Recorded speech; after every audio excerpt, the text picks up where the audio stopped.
get a handle on something kind of complex, right? You're in the right spot. Yeah, we try to cut through all the noise and just lay out the core insights. Straight up no chaser. Absolutely. And today's deep dive is going to be a fascinating one. Yeah, this text file we're calling timemachine.txt.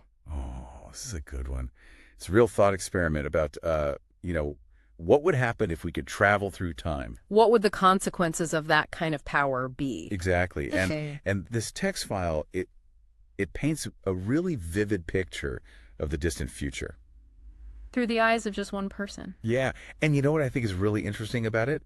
Is it starts out, in a very familiar setting. A dinner party. Yeah. Like after dinner, good company. And then this scientist, the time traveler, he just starts laying out these really out there theories To his guests, and there's this immediate atmosphere of intellectual challenge. Oh, yeah, and a healthy dose of skepticism. Oh, yeah, they're not just polite listeners nodding along. No. Yeah, like Phil B's described as quite argumentative, and he immediately starts pushing back. Well, yeah, I mean, when the time traveler starts questioning, like, the very geometry they all learned as kids. Right. Like, it throws you right into this very sharp intellectual debate. So the time traveler, he starts by saying that maybe our understanding of dimensions is incomplete. Yeah. Like he says a line with no thickness or a plane with no thickness doesn't really exist. In reality, right. In reality. And then he says that even a cube can't exist for a single instantaneous moment. Right. Without duration. Mm. And he argues that any real body must extend in not 3, but 4 directions. Length, breadth, thickness, and duration. Time as the 4th dimension. I mean, it makes you think, right, about how we perceive reality. Yeah. Like he's asking us to look beyond what we can immediately see and touch. He ties it into our own experience too, doesn't he? Oh, absolutely. He talks about the, natural infirmity of the flesh that makes us think of space as one thing and time as another. But our consciousness is constantly moving forward in this time dimension. From birth to the end. It's a really subtle, but I think powerful shift in perspective. Yeah. Like he's not saying that time is fundamentally different from space, just that we perceive it differently. Right. And then naturally, somebody at the table, the medical man, asks the question that I'm sure you're thinking too. Right. Which is like, well, if time is just another dimension, why can't we move backwards or forwards in it like we do left or right? And what's really clever is that he doesn't directly answer why we can't. Yeah. He questions whether we're actually as free to move in space as we think. He uses the example of gravity restricting our vertical movement until we invented things like balloons. That's a good point. It's about our perception of freedom. Yeah. So essentially he's saying we might feel stuck in the present in time. Just like people once felt confined to the ground. But we're constantly moving through time in one direction, and his great discovery is the possibility of a machine. That could alter that movement. A machine that could allow us to move freely in all 4 dimensions. Length, breadth, thickness, and duration. And you can imagine how the dinner guests react to this. Huh? Yeah, eyebrows are raised. Philby just comes right out and says, it's against reason. I love the time traveler's comeback, though. What is it? What reason? It really makes you think about how much our existing understanding can limit us. Totally. So to kind of counter their disbelief, the time traveler, he unveils a miniature version of his time machine. Wow. He even describes the little levers, one for going forward, one for going backward in time. Okay, so he's serious about this. Yeah, and he invites the psychologist to touch one of the levers, and the model vanishes. Oh, wow. So he's not messing around. No. What do they do? The psychologist immediately looks under the table. Like it's some kind of magic trick. Right. It's this great little scene that shows just how shocked they are. So they're finally starting to take him seriously. Yeah, and the time traveler uses this moment to kind of illustrate the consequences of moving through time. How so? Well, he points out that if the model had gone into the past, they would seen it when they first entered the room, and the week before, and so on. Oh, I see. It's a really neat way of explaining it. So then what happens? Well, he invites them to his laboratory to see the full-scale time machine. Real deal. Yeah. The narrator describes this moment so vividly, the dim light, the time traveler's mysterious silhouette. The guests kind of, shuffling along. Puzzled and doubtful. Yeah. And there it is, this larger version of the model made of gleaming nickel-polished ivory and clear rock crystal. Sounds beautiful. Yeah, still under construction, though. This is really happening. Yeah, but even seeing it, the medical man is suspicious. He's not convinced. No, he thinks it might be some kind of parlor trick. But the time traveler is serious. Dead serious. He intends to journey into time with this machine. But the narrator says that even after this demonstration, none of them truly believed in the time machine. Yeah, they saw the time traveler as incredibly clever, but always suspected some hidden mechanism. Or illusion behind his explanations. It really speaks to the difficulty of accepting truly revolutionary ideas. Even when you're presented with evidence. Right, so fast forward a week, and the dinner guests are back. Okay. The time traveler's nowhere to be seen. What do they think happened? Oh, there's some lighthearted speculation. Right. The psychologist even offers some explanation about an ingenious paradox and trick. Okay. But then the door opens and in walks the time traveler. He looks completely different. Oh, so? Well, he's disheveled, pale. His clothes are dusty and worn. Like he's been through something. Exactly. And he even has a slight limp. Wow. He hesitates in the doorway like the light hurts his eyes and then moves slowly to the table. Does he say anything? He just asks silently for wine. Oh, wow. He drinks a glass of champagne very quickly, and it seems to bring him back somewhat. His first words are really interesting, though. He says, "Don't let me disturb you. I'm all right." Clearly, he's not all right. No, he's been through something significant. He asks them to save him some mutton, saying he's starving for meat. Which is interesting, considering what we learn later about the future. What do you mean? Well, you'll see. Okay. The guests are obviously shocked by his appearance. I bet. The editor tries to make a joke, about him visiting next week. Right. But the time traveler's not really interested. He's just focused on getting some food. Yeah, he's exhausted and preoccupied. But finally, after he's eaten, he agrees to tell them his story. But with a condition. What's that? No interruptions. Wow, okay. He insists that what he's about to tell them is the truth, even though it's going to sound unbelievable. Sounds intriguing. He reveals that he's lived 8 days since 4 o'clock that afternoon. 8 days. 8 days, unlike any human being has ever experienced before. So where did he go? Well, he describes finishing the time machine that very morning, feeling this mix of wonder and fear as he sat in the saddle. He pushes the starting lever and then almost immediately pulls the stopping one. He got scared. I think so. For a moment, nothing seems to have changed. But when he checks the clock, he realizes that hours have passed in what felt like an instant. So then he takes the plunge. he goes for it. He grips the starting lever firmly, and his familiar laboratory begins to blur and fade into darkness. What does he see? He sees his housekeeper, Mrs. Watchett, moving with incredible speed. Fast forward. Yeah, and then he pushes the lever further, and the cycles of day and night begin to flash by. At an ever-increasing rate. Yeah, the sensations he experiences are described as excessively unpleasant, Like a really intense roller coaster. with a constant feeling of impending disaster. Wow. He sees the sun leaping across the sky. Each jump representing a day. Yeah, the moon cycling through its phases and moments, and the stars leaving streaks of light. The landscape must be changing too. Oh yeah, it becomes a complete blur, with trees sprouting and vanishing like smoke and massive buildings rising and falling like dreams. The surface of the earth seems to melt and flow beneath him. And the time machine. He notices the dial spinning faster and faster, indicating he's traveling years in mere minutes. This is incredible. At first, he's overwhelmed by these new and bizarre sensations. Makes sense. But gradually, curiosity starts to take over. Mixed with dread, I imagine. Oh, yeah. He starts to think about the distant future of humanity. What awaits him there? Yeah, he sees glimpses of grand architecture and a landscape that seems incredibly lush and green. Interesting. But the potential danger of stopping abruptly in time weighs heavily on his mind. What do you mean?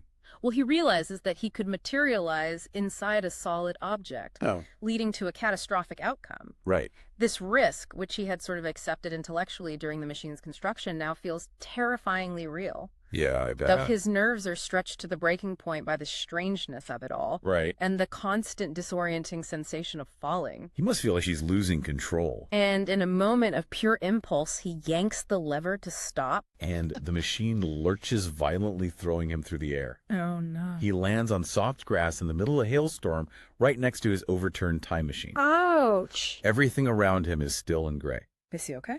Yeah. Slowly his senses return, and he finds himself on this small lawn dominated by a large white statue that resembles a sphinx. The Sphinx. Yeah, we'll come back to that. Okay. His immediate reactions are fear and vulnerability. I can imagine. He starts to think about what humanity might have evolved into in this distant era. Right. Had they become cruel? Yeah. Had the human race degenerated into something inhuman and powerful. All very valid questions. He feels completely alien in this strange new world. What happens next? Well, as the storm begins to clear, he sees these immense buildings surrounding him. Oh, wow. And then he hears the approaching sound of small, slender beings dressed in purple tunics. What are these? He describes them as beautiful and graceful, incredibly fragile. Fragile. Yeah, possessing a hectic beauty. Seeing them, his initial fear begins to subside, and he feels a cautious sense of optimism. Okay. So he steps out to meet them, and they approach him with laughter and no hint of fear. They don't seem threatened by him at all. Not at all. They speak in a strange musical language, and they gently touch him, Why? seemingly to assure themselves that he's real. Like they've never seen anything like him before. Exactly. He's struck by their childlike innocence and gentle demeanor. Do they seem intelligent? Well, he tries to communicate with them, pointing to the machine, then to himself, and then to the sun to represent time. Okay. And one of them imitates the sound of thunder. So not really getting it. At first, he thinks they're just playing a game. Right. Then this wave of disappointment washes over him. Why? Well, he's poured all his intellect and effort into building this machine, Right? only to find a future inhabited by what seem to be simpletons. They offer him beautiful flowers, and they adorn him with garlands and lead him toward this colossal building made of intricately carved stone. What about the time machine? Oh, yeah. He quickly pockets the small levers that control its movement. Smart. The memory of his confident expectations of a highly intellectual future now seems almost comical to him. I bet. So they enter this huge building. It has a huge entrance leading into a dimly lit hall. He's struck by its dilapidated state, broken stained glass windows, dusty, tattered curtains, a cracked marble table. But still grand. Yeah, there's a sense of faded beauty. What's inside? Inside, he sees maybe a couple of hundred of these small people casually eating fruit. Just hanging out. Yeah, he observes this complete lack of ceremony. What do you mean? Well, they just eat and discard the peels and stalks into openings in the tables. Interesting. He joins them and finds the fruit delicious, though, unlike anything he's tasted before. He learns that they're strict vegetarians. So no mutton. No mutton. He tries to learn their language. How's that go? It's slow and frustrating. He finds them indolent and easily tired, quickly losing interest in his attempts at communication. So they're not very curious. No, once his hunger is satisfied, he ventures back out into the sunlit world, continually encountering more of these future humans. And they followed him. Yeah, with brief amusement before quickly losing interest and leaving him alone. What about the world itself? What's it like? Well, it's beautiful, undeniably, but also clearly showing signs of neglect. Neglect. Yeah, decay. He sees the ruins of vast structures now overgrown with these strangely colored stingless nettles. He notices the absence of individual houses. Interesting. Yeah, instead only these large palace-like buildings are scattered across the landscape. So what does he make of all this? Well, he starts to develop a theory. What is it? He observes that all the people wear the same simple clothing. Oh. They have the same hairless faces and the same soft physiques. He concludes that they must live in a state of perfect ease and security. Interesting. So their needs are met effortlessly? Exactly. He muses to himself, communism. Because everyone seems equal. Yeah, and he sees this as evidence of decline. He believes that hardship and struggle are what drive human intelligence and vitality. So without those challenges, strength becomes weakness. Exactly. It's a thought-provoking idea, isn't it? Yeah. It makes you wonder about the true cost of comfort. Right. So at first he thinks that maybe their population control has been too effective. Leading to the abandonment and ruin, he observes. Yeah, he thinks it's a simple, logical explanation. But then he makes a terrifying discovery. What's that? His time machine is gone. Oh, no. The thought hits him with physical force, and he's overwhelmed by fear. I can imagine. He runs frantically back to where he left it, but there's no trace of it. This is bad. Yeah, he feels faint and cold. He searches desperately, but it's gone. What does he do? He spends the entire night in a frantic search. Still no luck. No, he even starts tearing at the bushes with his bare hands. He's losing it. He's overcome with anguish, sobbing uncontrollably before finally collapsing in this deserted great hall. This is heartbreak. Yeah, he sleeps fitfully and wakes to a new day filled with a profound sense of abandonment. So what does he do now? Well, he tries to calm himself, That telling himself to be patient, to observe and learn the ways of these people. hoping he can find his machine. Yeah, or even build another one. Right? He notices that these little people seem to be avoiding him now. Maybe because of his outburst the night before? Probably. He continues his efforts to understand their language, and he explores the surrounding area. Any sign of the time machine? No, but he keeps thinking about the mystery of the missing machine and those intriguing bronze doors of the Sphinx. He ventures into the hills surrounding the Thames Valley. What does he find there? More of the same magnificent but decaying buildings amidst lush vegetation. Okay. He also notices these peculiar circular wells scattered throughout the landscape. Wells? Yeah, except along the river itself. What does he think they are? At first, he assumes they're related to sanitation, but he soon realizes he's mistaken. So what are they? He's not sure yet, but he reflects on the immense difficulty of truly understanding this future world. I can imagine. It's like someone from a primitive culture trying to comprehend Victorian London. Right. He finds himself struggling to grasp the logic of this seemingly idyllic golden age. So he's still searching for answers. Yeah, and then he witnesses something disturbing. What happened? One of the small people falls into the river and begins to drown. Oh, no. They cry out weakly, but none of the others make any attempt to help. What? He's forced to rescue them himself. Wow. So they lack basic empathy. It seems that way, or maybe initiative, or even the capacity for practical action. That's chilling. So one night, he's disturbed by a restless sleep and the fleeting sensation of a gray animal scurrying from his chamber. An animal. Yeah. This, along with other subtle clues, fuels a growing unease. About the true nature of this society. Exactly. Then one intensely hot morning, while he's seeking shelter in a crumbling ruin, He sees something. he catches a glimpse of a white, ape-like creature. Just a brief sighting. But it shatters his initial theories about the future. So it's not just the Eloi. No, humanity hasn't simply evolved into these delicate beings. There's something else. There's a second species of humans, and this is where things start to get really creepy. Okay, I'm intrigued. Tell me more. Well, he connects this sighting to the strange flickering pillars he had previously observed. Okay. And his earlier theory about underground ventilation. Right. He begins to suspect the real purpose of those wells and the mystery surrounding the ghosts he had sensed. This is getting interesting. Yeah, he realizes he might finally have a lead regarding the bronze gates. And the time machine. Exactly. Yep. He develops a new, more unsettling theory Which is? that this second species of humans is subterranean, Living underground. adapted to a life of darkness. That would explain their pale skin. Right, and their large, sensitive eyes and their aversion to sunlight. Makes sense. He imagines a vast network of tunnels and chambers beneath his feet. The source of whatever labor and production is still necessary to sustain the Eloi's effortless existence. So there's a division of labor. He theorizes that this split originated in the widening gap between the capitalist and laborer classes in his own time, So the workers went underground. and adapted to those conditions while the elite remained in the sunlit world. It's a pretty stark warning about social inequality. Right, so he names these subterranean creatures Morlocks. Morlocks, creepy. And his initial vision of a future humanitarian triumph is replaced by a far more disturbing image. Each is. A real aristocracy wielding advanced science to perfect the industrial system, achieving not just mastery over nature, but also complete dominance over their fellow humans.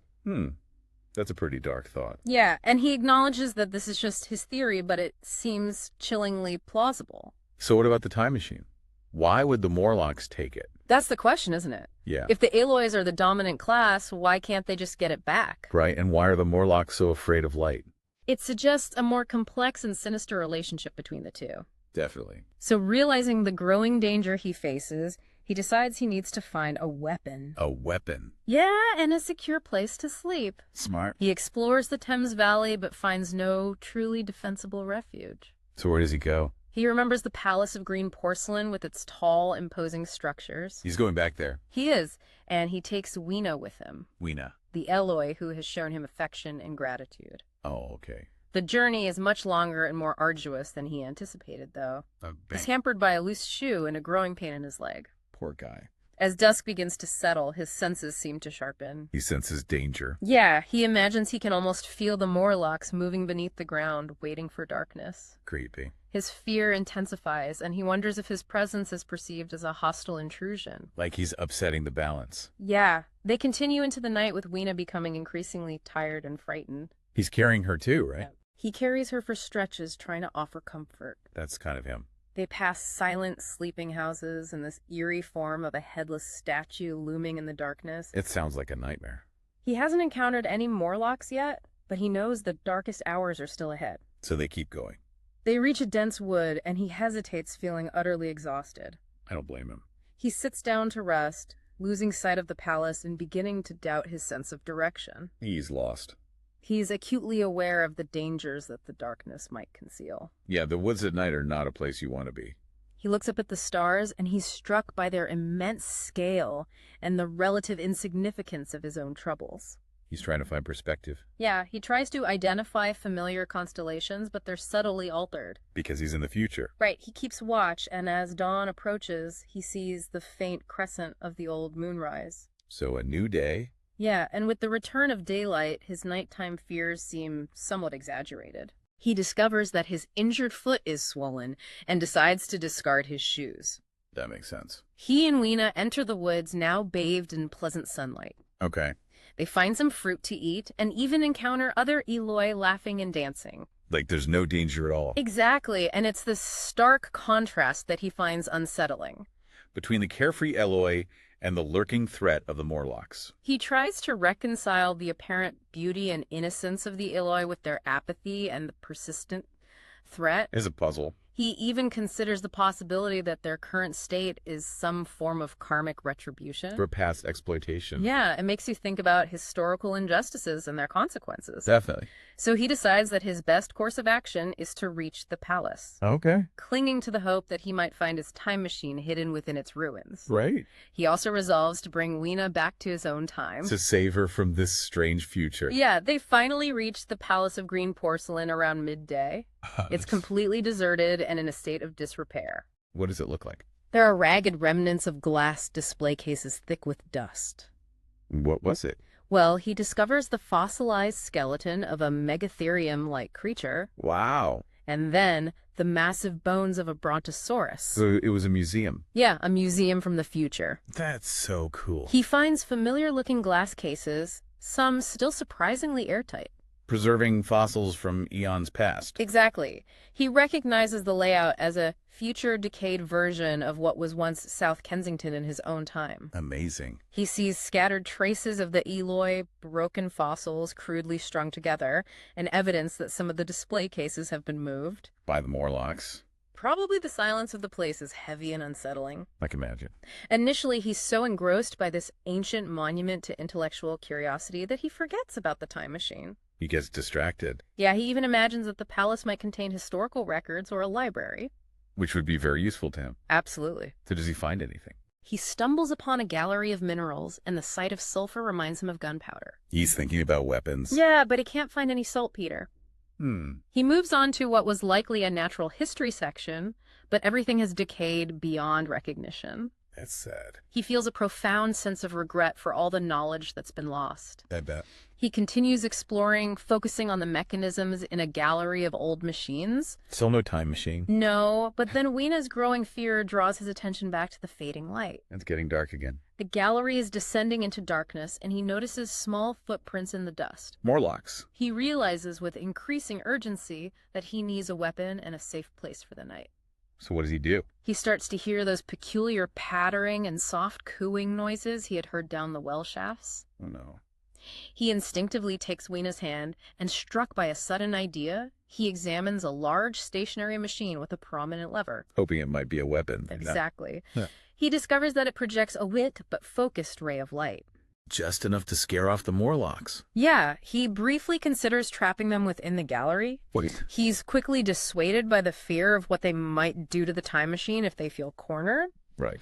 Then he finds another vast gallery filled with the decaying remnants of countless books. Another lost library. Yeah, a poignant testament to wasted labor and lost knowledge. Sad. Beyond this, he discovers what appears to have been a gallery dedicated to technical chemistry, and there, inside a still intact, airtight display case, he finds a box of matches. Matches. He's overcome with elation, finally possessing a means of defense against the Morlocks. Light. Yeah, he even performs a little celebratory dance for the bewildered but relieved Weena. That's cute. Even more remarkably, he also finds a sealed jar of camphor, Camphor. which is flammable and potentially useful as a slow-burning candle. Okay. He continues his search and eventually finds a gallery of rusting arms and armor. So he's getting prepared. He's not taking any chances after examining the various artifacts. He chooses a sturdy iron crowbar. As a weapon. Yeah, both as a weapon and as a potential tool for opening the bronze gates of the Sphinx. Makes sense. He sees old guns and pistols, but mostly corroded beyond use, and sadly no usable cartridges or gunpowder. Too bad. He comes across a vast collection of idols and religious artifacts from all corners of the globe, and yielding to a sudden impulse, scratches his name onto the base of one. Leaving his mark. As evening draws closer, his fascination with the museum begins to wane. He needs to find shelter. Exactly. He passes through more and more dusty, ruined galleries. Then, by pure chance, he discovers 2 sticks of dynamite. Dynamite. He's momentarily ecstatic, envisioning a powerful weapon against the Morlocks, but his attempt to detonate them in a side gallery ends in disappointment. What happened? They're inert dummies. Oh, no. He realizes that if they had been real, his reckless action might have destroyed the time machine. That was a close one. So they find a small open courtyard with a few fruit trees and take a much-needed rest. As sunset approaches, he considers their precarious situation. You're still in danger. Very much so, but his discovery of the matches has boosted his confidence. He has a way to defend himself. Exactly. So what's the plan? He decides to leave the palace while there's still some light. Okay. His plan is to reach the White Sphinx early the next morning. Right. He gathers a bundle of dry sticks, intending to build a fire. To keep the Morlocks away. Yeah. As they enter the shadowy woods, darkness descends rapidly, and Weena clings tightly to him, whimpering softly. She's terrified. He carefully strikes a match and uses it to light a small pile of dry leaves and twigs. Okay. Looking back, he sees the flames quickly spreading to the nearby undergrowth. Oh, that might.